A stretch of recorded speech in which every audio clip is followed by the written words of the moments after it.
हर हर गंगे साथियों, ये 1985 में बना ब्रिटिश काल का लॉर्ड कर्जन ब्रिज है और बड़ा सुनसान आपको दिखाई दे रहा है, बट सुनसान नहीं होना चाहिए था। आज यहाँ पर आवश्यकता थी इसे चलने की, क्योंकि कहीं न कहीं ये जो आज़ाद सेतु आपको दिखाई दे रहा है, एक किन्हीं कारणों से 15 दिन के लिए बंद किया गया है। तो इस पर कुछ मरम्मत का कार्य हर वर्ष 2-3 साल के अंतराल में होता है। अभी तो फिलहाल आपको बाइक आती जाती हुई दिखाई दे रही हैं। तो ये जो बाइक है ये भी अभी शाम के समय एक तरह से दोपहर के बाद छोड़ा गया है, वरना सुबह से यहाँ पर बड़ा जमावड़ा था।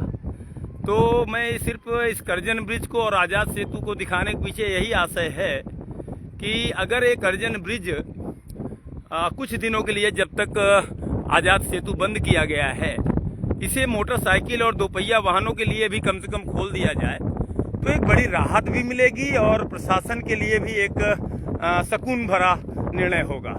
क्योंकि अभी ये पुल इतना मजबूत जरूर है कि इस पे दोपहिया का आवागमन हो सकता है।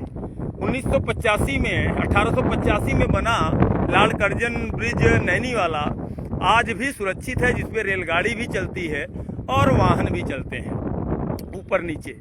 तो अब इसमें ना तो रेलगाड़ी चलती है ना ही वाहन चलते हैं, जबकि इसका निर्माण 1905 में हुआ है, यानी उस पुल के 20 साल बाद।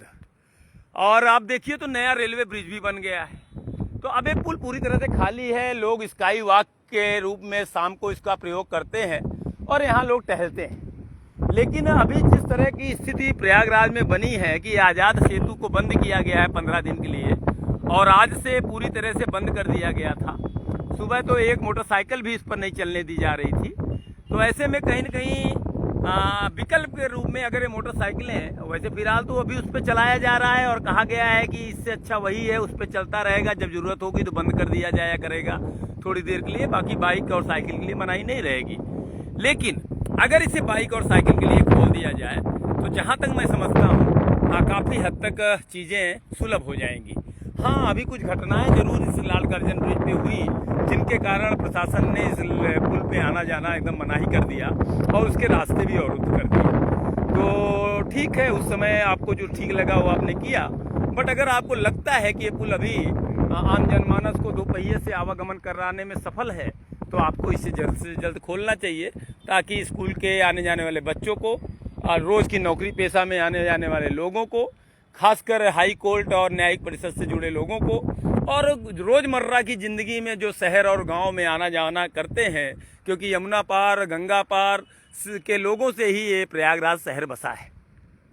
तो आवागमन लोगों का गांव तक होता ही रहता है। तो ऐसे में अगर ये सुविधा बहाल की जाएगी तो ये इस पुल का बड़ा अच्छा इस्तेमाल होगा। क्योंकि ये पुल अगर बगल में खड़ा है और इसका हमने उपयोग नहीं किया तो भी हमें लगता है कि हम लोग इस पुल को देखकर यही सोचेंगे कि इस पुल का मजाक उड़ाया जा रहा है। तो ये पुल अभी इस लायक है कि इस पुल पर आवागमन किया जा सकता है, खासकर दोपहिया वाहनों से। 4 व्हीलर इस पर चलने की आवश्यकता नहीं है, नीचे ट्रेनें चलती भी नहीं हैं और ये बड़ा मजबूत पुल है, अभी दोपहिया के लिए मजबूत है। फिलहाल जो घटनाएं हुई, ऐसी घटनाओं के लिए भी हमारे प्रशासन को इस पुल पर सुरक्षा चाक चौबंद रखनी चाहिए, क्योंकि यहाँ इसके आसपास दोनों तरफ जंगल पड़ता है। पुल से आप उस पार उतरेंगे तब भी जंगल होगा, पुल से इस तरफ आप पार उतरेंगे तब भी जंगल होगा। तो इन जंगलों में बैठे भेड़िए जो होते हैं मानव रूपी, वो कुछ गलत कृत्य करते हैं, परिणाम स्वरूप उसका खामियाजा समाज के तमाम लोगों को भी भुगतना पड़ता है।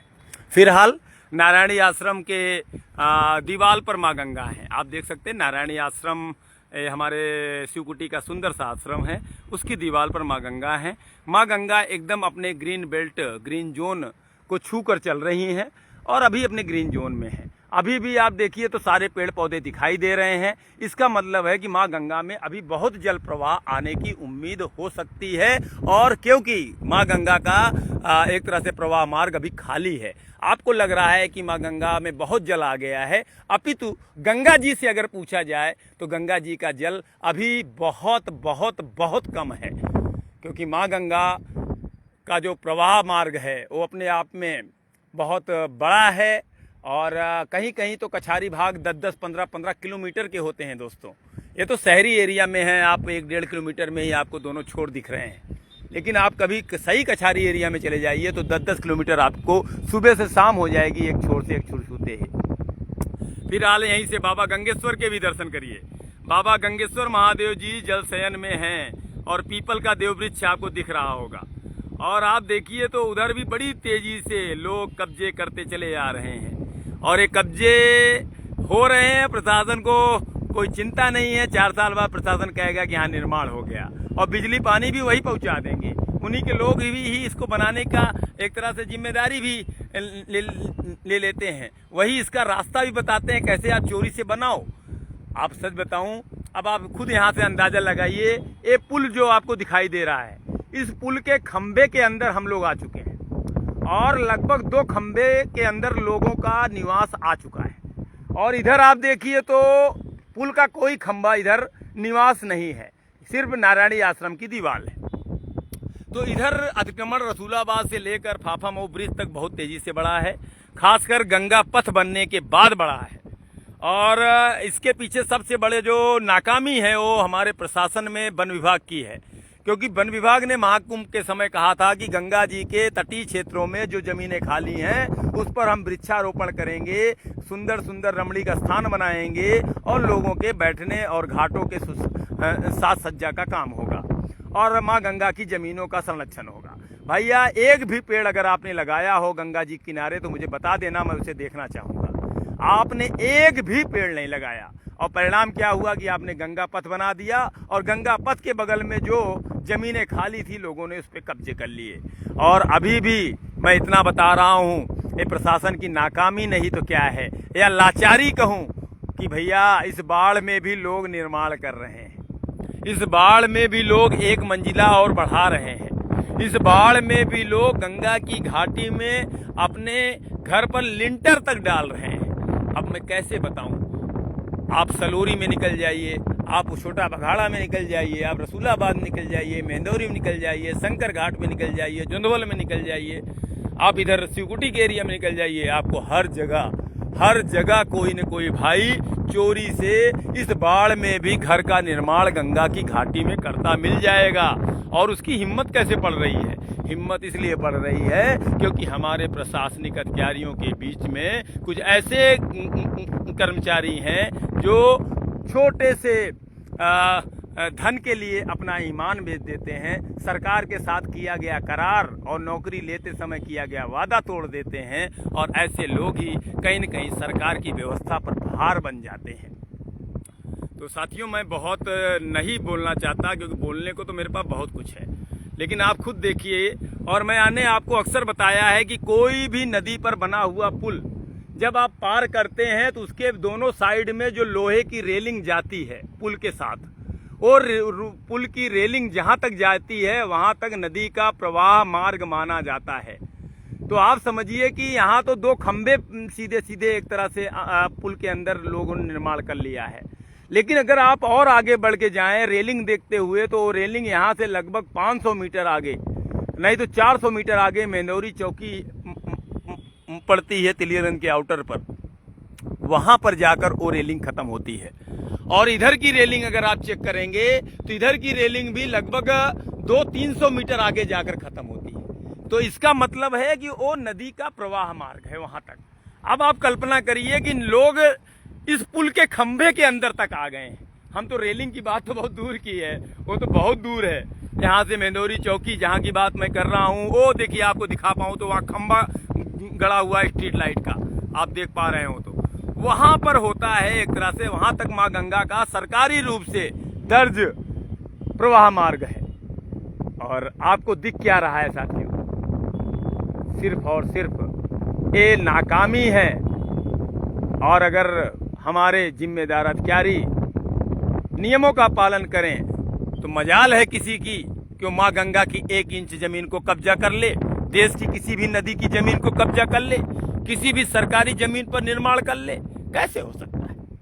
तो इसके पीछे घर का भेदी लंका ढाए। मैं तो अपने शासन प्रशासन से कहूँगा, खासकर योगी बाबा से कहूँगा, बाबा इस पर भी ध्यान दीजिए। गंगा माई कुछ नहीं बोल रही हैं, लेकिन अपने इशारों से, अपने व्यवहार से हम सबको बहुत कुछ बता रही हैं। और अगर अभी भी नहीं चेते हम तो मिट जाएगा मानव अस्तित्व। सोचिए, जिन नदियों के किनारे हमने विकास किया, जिन नदियों के किनारे हमने निवास किया, हमने उसको विकास कहा था, मानव सभ्यता का विकास कहा था। और जब नदियां अपनी जमीन हमसे मांग रही हैं वापस, तो हम उसको विनाश का नाम दे रहे हैं। क्या ये सत्य है? सत्य तो यही है कि हम गंगा की जमीन में घुस आए हैं, हम गंगा के जमीन में घुस के अपनी माई को मारने के लिए तैयार हैं। हम माई के अधिकार को माई को नहीं देना चाह रहे हैं। और हम बात करते हैं कि भैया गंगा मैया हमको डुबोए रही हैं, गंगा मैया तो पाप कर रही हैं। जो पाप नाशनी हैं वो कैसा पाप करेंगी? अगर जिस दिन और ये जो जल आ रहा है, जो पानी आ रहा है, ये भी मानव द्वारा छोड़ा गया है, ये भी बांधों से छोड़ा जा रहा है मानव के द्वारा, तब ये हाल है।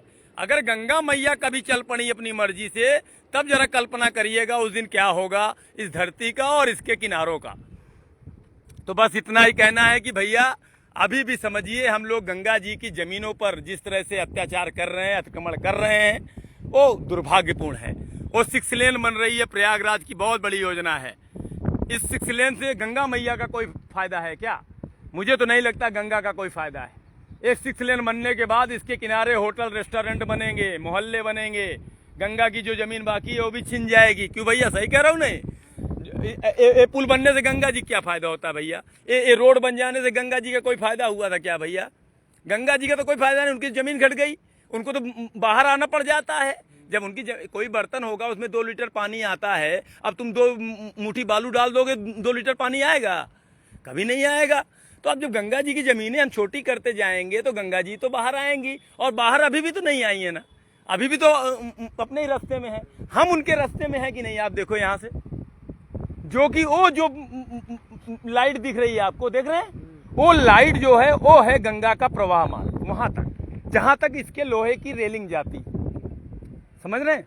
तो उस हिसाब से वहां तक है प्रवाह। अब आप बताओ कि हम लोग सही कर रहे हैं? माई गंगा को माई कह के हम लोग उनका सत्यानाश तो कर रहे हैं ना? क्यों भैया? अभी जगह कम पड़ेगी तो बाढ़ आएगी। तो कहीं न कहीं देखा जाए तो मैं सिर्फ इतना ही कहने, 2 नौजवान जा रहे थे, मैंने इनसे ऐसे बातें करने लगा साथियों, क्योंकि आप खुद यहाँ से कल्पना करिए कि हम लोग कितना अंदर आ चुके हैं, कितना अंदर आकर हमने घरों का निर्माण। और अभी उधर देखिए, अभी वो घाटी में बढ़ते जा रहे हैं, वहां पर लोग, वहां पर लोगों का निर्माण बढ़ता जा रहा है साथियों। वो 6 लेन का जो खंबा है वो भी अंदर हो गया है, मतलब जो 6 लेन पुल बन रहा है आप देखिए तो उसके भी खंबे अंदर हैं। तो भैया एक दिन तो हम जहाँ ये मोबाइल दिखा रहे हैं यहाँ पर भी मकान दिखेगा, यहाँ पर भी दिखेगा। क्या है ये? बहुत गलत है। ये सानंद घाट आप देखिए, जो सानंद घाट हमने वर्षों में तैयार किया है, और ये माँ गंगा के बलिदानी सपूत स्वामी सानंद को मैंने समर्पित किया है। और एक तरह से यहाँ पर नियमित माँ गंगा की आरती होती है। हम सब ने यहाँ 10-12 साल मेहनत करके सारे यहाँ पर इसे घाट बनाने का एक सुगत उदाहरण प्रस्तुत किया है, जबकि यहाँ कोई घाट नहीं होता था। 2015 तक यहाँ कुछ नहीं था साथियों, सिर्फ एक पीपल का पेड़ था और ऊपर एक मंदिर हुआ करती थी। लेकिन बस यहाँ पर एक कुछ ऐसी कार्य शुरू हुए कि स्वामी सानंद जो माँ गंगा के बलिदानी सपूत हैं, जो IIT कानपुर के प्रोफेसर थे, वो कभी यहाँ पर आए थे, तो बस उन्हीं के नाम पर इस घाट का। और शंकराचार्य अभिमुक्तेश्वरानंद जी, मुझे याद है, ये बात है सन 2011 की, जब वो यहाँ पर आए थे और सिंगवेरपुर हम लोग पदयात्रा कर रहे थे संगम से, तो यहाँ पर बैठे थे, इसीलिए इस घाट का नाम हमने सानंद घाट दे दिया था। फिलहाल बाबा गंगेश्वर महादेव जी को भी देख लीजिए, वहाँ पर छोटा सा पीपल का पेड़ है और उसके नीचे बाबा एकदम विराजमान है, जल शयन में है। और बाबा का छत्र तो माँ गंगा में पहले ही गिर चुका है, छत्र का कुछ भाग दिखता था, आज वो भी नहीं दिख रहा है। फिलहाल वहाँ पर अभी भी बहुत तेजी से माँ गंगा विस्तार कर रही हैं, और माँ गंगा विस्तार कर रही हैं तो लोग भी अपना कार्य बड़ी तेजी से कर रहे हैं, जिन कार्यों की चर्चा मैं अभी तक कर रहा था। तो बस इतना ही कहना है कि बहुत दुर्भाग्यपूर्ण है, बहुत दुखद है कि हम लोग गंगा को माई कह के और माई के साथ अपने कमाई का जरिया ढूंढ रहे हैं। तो सभी को हर हर गंगे, जो भी साथी देख रहे हैं, मैं ऐसे ही चला आया आज आपको दिखाने के लिए, कुछ बताने के लिए। और बड़ा दुख होता है साथियों, बहुत दुख होता है, मुझे तो बहुत पीड़ा है, थोड़ी सी नहीं बहुत पीड़ा होने का स्वाभाविक है। आप खुद कल्पना करिए कि हम क्या दिखा रहे हैं आपको, आप जरा देखिए, आप खुद देखिए कि हम गंगा जी के कितने अंदर आकर घर बना चुके हैं। और इस तरफ आप देखिए तो इस तरफ का छोर अभी बचा हुआ है, इधर बहुत पुराना एक तरह से, लेकिन नारायणी आश्रम के छोर के बाद आप देखिए तो सीमाएं बाहर आने शुरू हो गई हैं। और जितना आगे जाएंगे उतना ही सीमाएं आपको बाहर मिलेंगी। तो जो भी साथी ऑनलाइन है, क्योंकि मैं देख नहीं पा रहा हूँ, आप सबसे संवाद करूँगा वीडियो बंद होने के बाद, ज़रूर मैं सबके बात का जवाब दूंगा जो भी साथी ऑनलाइन है। तो एक बार फिर से मैं आप सबको वही दृश्य दिखाना चाहूँगा जो दृश्य आपको हम दिखा रहे थे।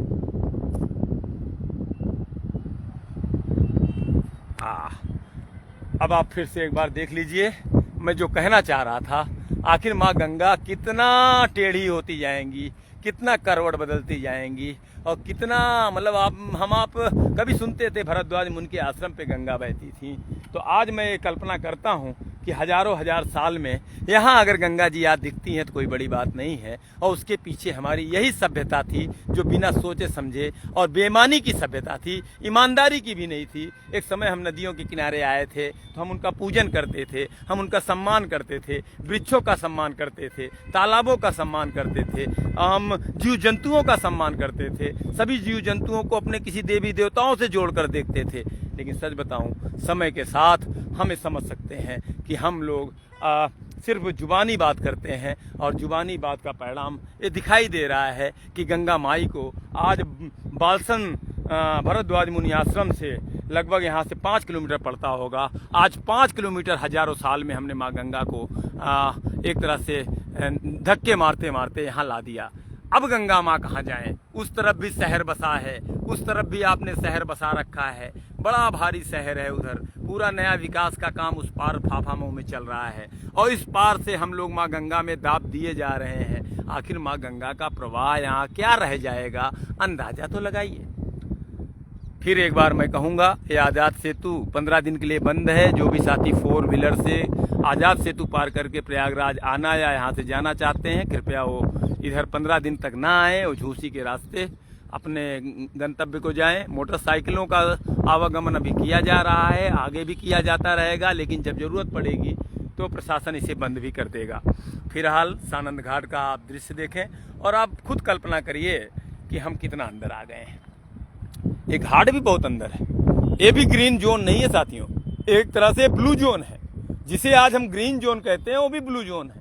ग्रीन जोन तो इसलिए कह रहा हूँ कि हमने इनको यहाँ तक ठेल के ला दिया है और हमने बता दिया कि भैया ग्रीन जोन है, यहाँ पेड़ दिख रहे हैं, यहाँ मंदिर दिख रहे हैं। लेकिन अगर आज मेरे बचपन की बात करिए तो कभी यहाँ पर ना तो घाट था और ना ही वहाँ पर आबादी थी। तो मैं यहीं पर पला बड़ा हूँ, मैं यहाँ का हर चीज़ जानता हूँ। तो मुझे अच्छे से याद है कि ये सामने की कोई आबादी नहीं थी। कभी मैं महाशय मसूरियादीन इंटर कॉलेज के पास अगर खड़ा होता था तो वहाँ से माँ गंगा सीधे दिखाई देती थी। आज आप गंगा जी के घाट पर भी खड़े हो जाएं तो शायद आपको माँ गंगा का दृश्य घाट से दिखाई दे कि नहीं, क्योंकि लोग घाटी में भी घुसकर निर्माण कर चुके हैं। तो बड़ा दुर्भाग्यपूर्ण है। तो चलिए, मैंने जो दिखा पाया आपको दिखाया, और ये 2 नौजवान भी हैं इधर। क्यों बच्चों, आप लोग भी क्या कहोगे, गंगा जी की घाटी में निर्माण हुआ है या नहीं हुआ है ना? जरा बतिया लो हमसे 1 मिनट। हुआ है ना? तो बोलने में सब क्या कह रहे हो, मोबाइल 2 मिनट के लिए छोड़ दो, फिर तो तुम खाली हो जाओगे। कॉल आ रहा है तो हमारी बात इंपॉर्टेंट नहीं है,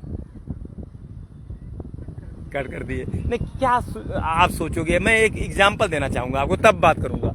वो जो लाइट दिख रही है ना ऊपर वाली, ये पुल के साथ एक लोहे की रेलिंग गई है, और लोहे की रेलिंग जहां तक किसी भी पुल की जाती है उसे नदी का प्रवाह मार्ग कहते हैं। तो यानी नदी का प्रवाह मार्ग वहां तक है सरकारी उसमें एजेंडे में, जहां मेंदोरी चौकी है। ठीक है, अब आप कल्पना करिए कि हम लोग कितना अंदर आ चुके हैं, अंदाजा लगाइए। और अभी उसके बाद भी क्या हो रहा है, अभी भी मान लीजिए यहां तक आ गए तो ठीक है। किसकी है तो पूछ रहा हूं। तो इसको ठीक कौन करेगा? ना, उन्होंने तो इनको बिजली पानी दिया है, और ये लोग कह रहे हैं कि गंगा जी बाढ़ लाए हैं। ये नहीं, आपको लगता है गंगा जी बाढ़ लाए हैं? आप देखिए, गंगा अपने प्रवाह में है ना। आप बताइए,